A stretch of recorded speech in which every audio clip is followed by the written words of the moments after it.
92.7 big FM पर आप सुन रहे हैं यादों का idiot box with Nilesh Mishra season 4। कहानियां जिनमें आप मिलते हैं खुद से। दोस्तों, मैं आपको सुनाने जा रहा हूं अपनी मंडली की सदस्य रश्मि नाम्बियार की लिखी कहानी प्यार वाली चाबी। ऊपर वाले ने जोड़ियां बनाने में भी इतना वक्त नहीं लगाया होगा जितना ये साहब उसका सर्टिफिकेट देने में लगा रहे हैं। मैरिज रजिस्ट्रार के ऑफिस में बैठे बैठे इंतजार से चिढ़ के किसी ने कहा। लाल शेरवानी के बोझ तले दबे अमितेश के चेहरे पे एक मुस्कान उभर आई। शादी करने के लिए कितने उतावले हो रहे हैं ये लोग। अमितेश को कोई जल्दी नहीं थी इस शादी की। उसका बस चलता तो वो इस जन्म शादी ही ना करता, लेकिन बाबूजी भी ना हर वक्त एक ही रिकॉर्ड चलाते रहते थे। 29 साल के हो गए हो, अब शादी नहीं करोगे तो कब करोगे? और ऊपर से तुम्हारी ये ड्राइंग टीचर वाली नौकरी। अरे अब तो रिश्ते भी आना बंद हो गए। अमितेश उनको हर बार समझाता, ड्राइंग नहीं सिखाता हूं बाबूजी, डिजाइनिंग सिखाता हूं। बाबूजी खींचते हुए बोलते, हाँ जो भी, समाज में मुंह दिखाने लायक नहीं छोड़ोगे तुम हमको। अमितेश को कला यानी आर्ट से इतना प्यार था कि उसके दिल में और किसी के लिए जगह ही नहीं बची थी। उसको शादी जिम्मेदारियों की पोटली लगती थी। उसका मानना था कि कलात्मकता अक्सर जिम्मेदारियों के बोझ के तले दम तोड़ देती है। भला कैनवस, पेंट और ब्रश में रमा दिमाग कभी दूध, ब्रेड, आलू, प्याज में उलझ सकता है क्या? लेकिन हर तीसरे दिन बाबूजी से जलील होना भी मंजूर नहीं था, सो शादी के लिए उसने हाँ कह दी थी। बस शर्त यह थी कि रजिस्टर्ड मैरिज होगी और जो पहली लड़की उसको देख के हाँ कहेगी वो उससे शादी कर लेगा। उस बात के ठीक 2 महीने बाद वो रजिस्ट्रार ऑफ मैरिजेस के ऑफिस में बैठा था। वहीं इत्मीनान से बैठी हुई थी पूर्वी भी, अमितेश की होने वाली दुल्हन। उसे भी इस नए रिश्ते में घुसने की कोई जल्दी नहीं थी। सच तो यह था कि 4 साल के अफेयर के टूटने के बाद उसका किसी भी रिश्ते से विश्वास उठ चुका था।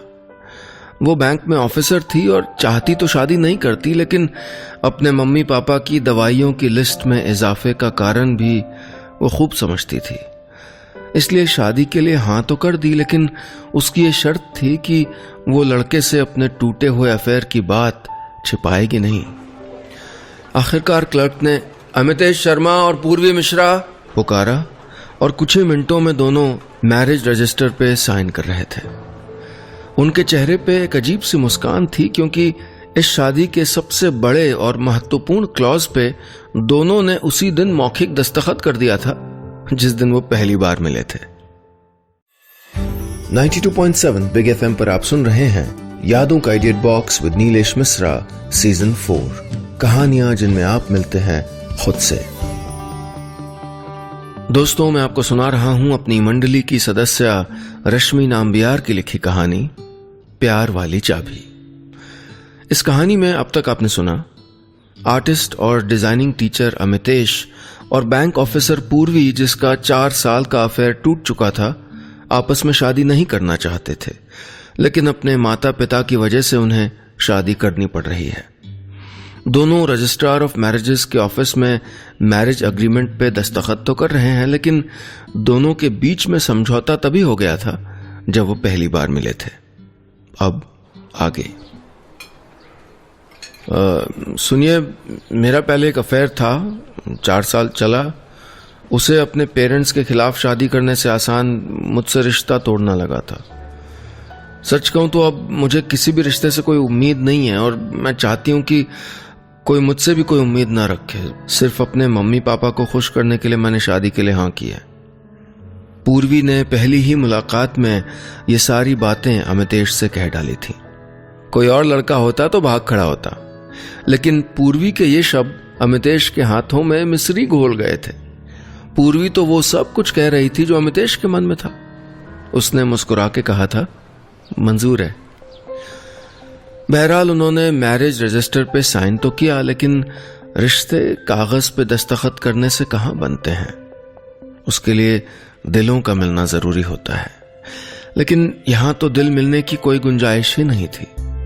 दोनों के बीच वो समझौता जो खड़ा था। शादी के पहले वाले कुछ महीने ज्यादातर शादियों में ऐश होता है, लेकिन इस शादी में ऐश के बदले स्पेस था, ढेर सारा स्पेस। अमितेश के 2 बेडरूम के फ्लैट में एक बेडरूम को अमितेश ने अपना डिजाइन स्टूडियो बना रखा था और दूसरे बेडरूम में 2 दीवारों से सटे 2 अलग अलग बेड थे। न पूर्वी ने उन बेड्स को जोड़ने की कोशिश की, न ही अमितेश ने। कुक आके खाना बना जाती, दोनों के पास घर की अपनी अपनी चाबी थी, अपनी मर्जी से घर आते और अपनी मर्जी से जाते। ये स्पेस भी बड़ी अजीब सी चीज है, न हो तो दम घुट जाए और बहुत ज्यादा हो तो अकेलेपन का एहसास होने लगे। ज्यादातर अमितेश जब घर में होता तो अपने स्टूडियो में ही रहता और पूर्वी टीवी के सामने। मगर हाँ, कभी कभी शाम की चाय दोनों साथ साथ पी लेते या फिर बाहर खाना खाने चल देते। दोनों की पसंद अलग थी, जीने का सलीका अलग था, लेकिन दोनों कभी भी शिकायत नहीं करते थे। अपने दरमियां उम्मीदों के पौधे को न पनपने देने का फैसला उन्होंने साथ मिलके जो किया था। उस छोटे से घर में दोनों अगर कभी गलती से टकरा जाते तो बड़ी ईमानदारी से खुद को समेट लेते। दोनों इसलिए भी खुश थे क्योंकि अब उनको शादी को लेके अपने घर वालों के ताने नहीं सुनने पड़ते थे। लेकिन खुशियां होती बड़ी बेवफा हैं। 92.7 बिग एफएम पर आप सुन रहे हैं यादों का idiot box with Nilesh Mishra season 4, कहानियां जिनमें आप मिलते हैं खुद से। दोस्तों, मैं आपको सुना रहा हूं अपनी मंडली की सदस्य रश्मि नाम्बियार की लिखी कहानी प्यार वाली चाबी। इस कहानी में अब तक आपने सुना, अमितेश और पूर्वी ने शादी के पहले ही तय कर लिया था कि दोनों एक दूसरे से कोई उम्मीद नहीं रखेंगे। अलग अलग प्रवृत्ति के होने के बावजूद वो खुश थे क्योंकि दोनों के बीच ढेर सारी स्पेस थी और एक दूसरे से कोई उम्मीद नहीं रखने का क्लॉज। अब आगे। शादी के 8 महीने बीत चुके थे और दोनों अपने अपने कोनों को मिलकर संवारने लगे थे। दोनों साथ साथ भी थे, लेकिन अलग अलग भी। दोनों किसी न किसी बहाने से साथ रहने की कोशिश करते। घर के फर्नीचर अब एक साथ खरीदने लग गए थे। एक संडे की सुबह जब पूर्वी उठी तो अमितेश ड्राइंग रूम की दीवार के सामने खड़े दीवार को घूर रहा था। आज दीवार की शामत आई है क्या? पूर्वी ने अमितेश के पीछे खड़े होते हुए कहा। अरे नहीं, कल मैं गोकुल चौहान की एक ओरिजिनल पेंटिंग देख के आया हूं। बड़ी मुश्किल से 35,000 रुपये बाद बनी है। आज जाके ले आता हूं, यहीं लगाएंगे, अमितेश ने चहकते हुए कहा। पूर्वी की भवें तनाई। 35,000 की पेंटिंग? लेकिन हम तो आज डाइनिंग टेबल खरीदने जाने वाले थे ना। पूर्वी, डाइनिंग टेबल तो अगले महीने भी आ सकता है, ओरिजिनल पेंटिंग हाथ से नहीं निकलने दे सकता। पूर्वी कुछ बोली नहीं, बस किचन में जाके चाय बनाने लगी। शादी में शिकवा शिकायत का हक तो उस समझौते ने छीन लिया था उन दोनों से।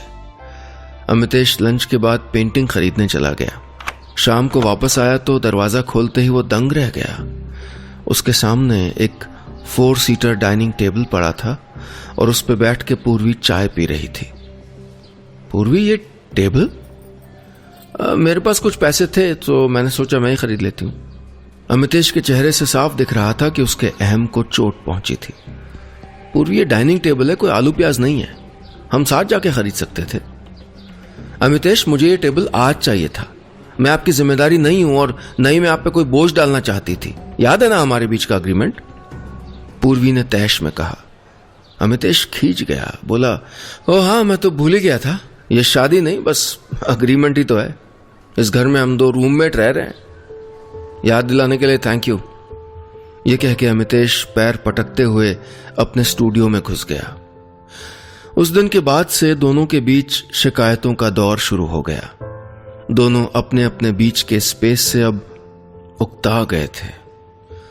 घर बेतरतीब देखती तो पूर्वी अमितेश पे कटाक्ष करती।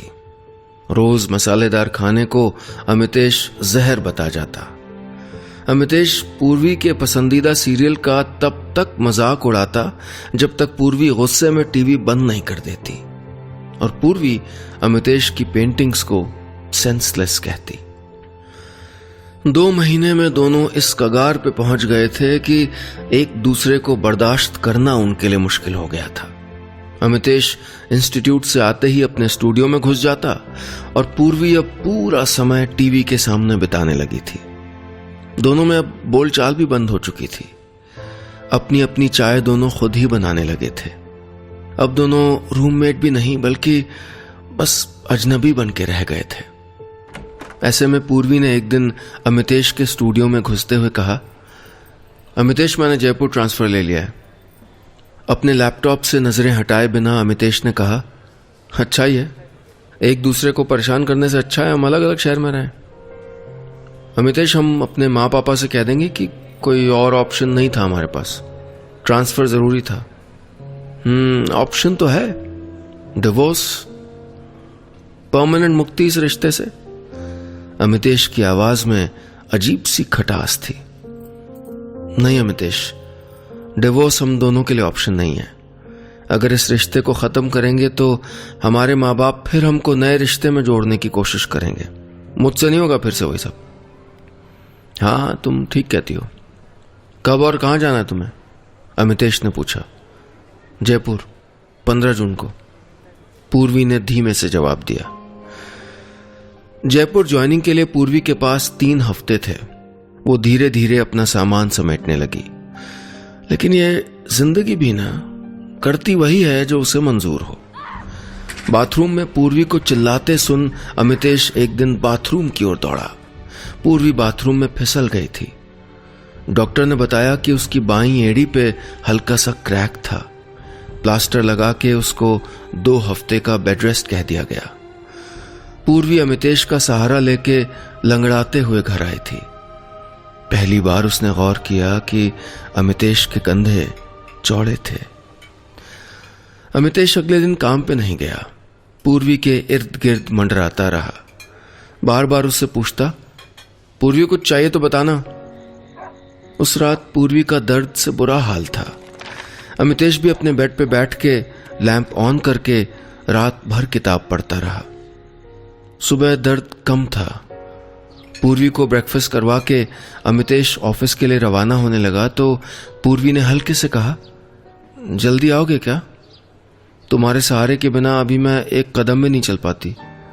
अमितेश ने पूर्वी को उस दिन का अखबार थमाते हुए कहा, मैंने कुक को बीच बीच में आके तुम्हें देखने को कह दिया है। और हाँ, सीख जाओगी अकेले रहना। आगे का सफर तुम्हें अकेले ही तो तय करना है। 92.7 बिग एफएम पर आप सुन रहे हैं यादों का idiot box with Nilesh Mishra, season 4। कहानियां जिनमें आप मिलते हैं खुद से। दोस्तों, मैं आपको सुना रहा हूं अपनी मंडली की सदस्य रश्मि नाम्बियार की लिखी कहानी प्यार वाली चाबी। इस कहानी में अब तक आपने सुना, आखिर अमितेश और पूर्वी के स्वच्छंद रिश्ते में भी उम्मीद पनप ही गई और इस वजह से दोनों के बीच शिकवों शिकायतों का दौर शुरू हो गया। इस परेशानी को खत्म करने के लिए पूर्वी जयपुर ट्रांसफर ले लेती है। 3 हफ्ते बाद उसे जाना है, लेकिन उसका बाथरूम में पैर फिसल जाता है और बेड रेस्ट लेना पड़ता है। अमितेश उसकी सेवा करता है। अब आगे। उस दिन अमितेश कॉलेज से जल्दी आ गया था। बिस्तर पे बैठे कोई फाइल पढ़ती हुई पूर्वी से अमितेश ने अचानक पूछा, सुनो, बोर हो रही हो? चेस खेलोगी? चेस मुझे नहीं आता खेलना। मैं सिखा देता हूं, और बुरी तरह नहीं हराऊंगा तुमको, प्रॉमिस। अमितेश का मन जानता था कि पूर्वी को चैलेंज पसंद था। फिर क्या था, हर शाम शतरंज की बिसात बिछने लगी। अमितेश पहले पहले पूर्वी को आराम से हराता, लेकिन कुछ ही दिनों में उसको जीत के लिए काफी मशक्कत करनी पड़ती। हर हार से पूर्वी और खींच जाती। एक दिन आपको हराऊंगी जरूर मैं, वो कहती, और अमितेश मुस्कुरा के कहता, हजारों ख्वाहिशें ऐसी। अमितेश ऑफिस चला जाता तो पूर्वी अपने टैब पे चेस खेलने की प्रैक्टिस करती, नई चालें सोचती, बेसब्री से इंतजार करती अमितेश की वापसी का। दोनों में अब बातें होती तो सिर्फ चेस को लेकर। लेकिन अब दोनों एक दूसरे को देख के मुस्कुराने लगे थे, छेड़ने लगे थे। अमितेश हंस के कहता, पूर्वी तुम चेस एडिक्ट हो गई हो। एक सुबह दाढ़ी बनाते वक्त अमितेश आईने से नजरें नहीं हटा पा रहा था। आईने में दाढ़ी बन रही थी और वो और बेड पे बैठी पूर्वी एक साथ दिख रहे थे। उसके मन में एक अजीब सी हरकत हुई और उसने दबी सी आवाज में कहा, काश। फिर अचानक मुस्कुराते हुए उसने कहा, धत। 2 हफ्ते बाद पूर्वी ऑफिस जाने लगी। अमितेश उसे सुबह अपनी गाड़ी से ऑफिस छोड़ता और शाम को पिकअप करता। अब 2 चाबियों की जरूरत नहीं थी, बस पूर्वी के पास एक चाबी रहती। दिन कैसे गुजरे अमितेश और पूर्वी को पता ही नहीं चला। पूर्वी का जयपुर जाने का वक्त हो चला था। वो रात अमितेश के साथ उसकी आखिरी रात थी। चेस की बिसात बिछाई गई। इस बार पूर्वी ने अमितेश को हरा दिया। वो बच्चे की तरह खुश हुई थी। उस रात न अमितेश सो पाया न पूर्वी। अगली सुबह अमितेश उसे चाय का कप थमाते हुए बोला, एक बात कहूं? कहो ना अमितेश। अमितेश कहना चाहता था, रुक जाओ पूर्वी, चलो साथ जीने की कोशिश करते हैं। लेकिन ये बातें कहने से आसान अमितेश को पूर्वी को जाने देना लगा। बोला, अब चेस बढ़िया खेलने लगी हो। एयरपोर्ट निकलने से पहले पूर्वी ने एक बार फिर पूरे घर को देखा। कुछ खास यादें तो नहीं जुड़ी थीं इस घर से, लेकिन कुछ तो था जो उसके दिल में जगह बना गया था। 92.7 बिग एफएम पर आप सुन रहे हैं यादों का edit box with Nilesh Mishra season 4, कहानियां जिनमें आप मिलते हैं खुद से। दोस्तों, मैं आपको सुना रहा हूं अपनी मंडली की सदस्य रश्मि नाम्बियार की लिखी कहानी प्यार वाली चाबी। इस कहानी में अब तक आपने सुना, अमितेश पूर्वी को चेस सिखाता है और दोनों रोज चेस खेलने लगते हैं। प्लास्टर काटने के बाद अमितेश रोज उसे ऑफिस छोड़ने और लेने जाता है। अब दोनों अलग अलग चाबी लेके नहीं जाते हैं। पूर्वी के जयपुर निकलने से एक रात पहले वो अमितेश को चेस में हरा देती है। जयपुर जाने वाले दिन अमितेश पूर्वी से कुछ कहना चाहता है, लेकिन कह नहीं पाता। अब आगे क्या हुआ पूर्वी? अमितेश, कल तुम घोड़े को आगे बढ़ा के अपना वजीर बचा सकते थे। तुम जानबूझ के हारे, है ना? अमितेश भी हंस पड़ा। अरे चेस एडिक्ट, अभी भी गेम की सोच रही हो? बस तुम्हारी एक ख्वाहिश पे एक गेम कुर्बान कर दिया मैंने। अमितेश को हंसता देख पूर्वी भी मुस्कुरा पड़ी। एयरपोर्ट गेट पे अमितेश ने पूर्वी का हाथ हौले से थामते हुए कहा, अपना ख्याल रखना। पूर्वी को समझ नहीं आ रहा था कि क्यों उसकी आंखें नम थीं, क्यों उसका मन छटपटा रहा था। वो बस बोली, तुम भी। चेक इन में देरी थी। पूर्वी ने टैब पे चेस का एप्लीकेशन खोला, लेकिन 1-2 चाल के बाद उसका मन उचट गया। उसने आंखें मूंद लीं। उसकी बंद आंखों के सामने अमितेश का चेहरा घूम गया। चौंक के उसने आंखें खोली। उफ, वो क्यों नहीं समझ पाई थी कि उसको चेस का एडिक्शन नहीं बल्कि अमितेश की आदत हो गई थी। उसे चेस नहीं, अमितेश का साथ अच्छा लगने लगा था। पूर्वी को छोड़ने के बाद अमितेश एयरपोर्ट पार्किंग में अपनी गाड़ी में ही बैठा रहा। उसे घर वापस जाने की कोई जल्दी नहीं थी। अचानक पूर्वी का एसएमएस आया, एयरपोर्ट के गेट तक आ सकते हो? अमितेश की आंखें चमक उठी। उसको लगा शायद पूर्वी ने अपना प्लान बदल दिया हो। वो भागता हुआ गेट तक गया। पूर्वी गेट पे खड़ी थी। उसने पर्स में हाथ डालते हुए कहा, ये चाबी मेरे पास रह गई थी। ओह, अमितेश की आवाज में उदासी थी। वो चाबी लेके मुड़ा तो पूर्वी ने आवाज दी, वो डाइनिंग टेबल का क्या करोगे? रखूंगा अपने पास। और वो चेस बोर्ड? पूर्वी के चेहरे पे शरारत देख के अमितेश मुस्कुरा उठा। वो भी साथ रखूंगा। पूर्वी ने फिर एक सवाल दाग दिया, और खेलोगे किसके साथ? अमितेश कुछ बोला नहीं।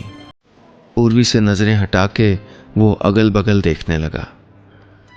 अमितेश, अपनी चेस पार्टनर को अपने साथ नहीं रखोगे? अमितेश को अपने कानों पे विश्वास नहीं हुआ। उसने हैरान होकर पूछा, मैं रोकूंगा तो वो रुक जाएगी? पूर्वी खिलखिला के हंस पड़ी। रोक के तो देखो। अब अमितेश की आंखें नम होने की बारी थी। अमितेश ने पूर्वी की ओर हाथ बढ़ाया। उसकी हथेली पे पूर्वी की दी हुई चाबी थी, उसके घर की चाबी, उसके संसार की चाबी, प्यार वाली चाबी। बस इतनी सी थी ये कहानी। 92.7 बिग एफएम पर आप सुन रहे हैं यादों का edit box with Nilesh Mishra season 4, कहानियां जिनमें आप मिलते हैं खुद से।